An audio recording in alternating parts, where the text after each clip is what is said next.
ভবে কেউ কেমন নয়, দুঃখের দুঃখী আল্লাহ বলো মনের পাখি। এই কথার মানে বুঝি আমরা? বুঝি? বুঝি না?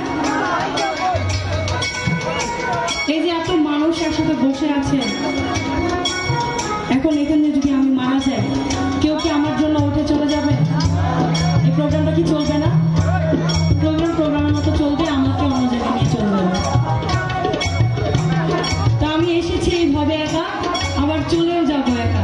কেউ আমার সাথে আসেনি, আবার কেউ সঙ্গে যাবে না, তাই আমি শুধু বলবো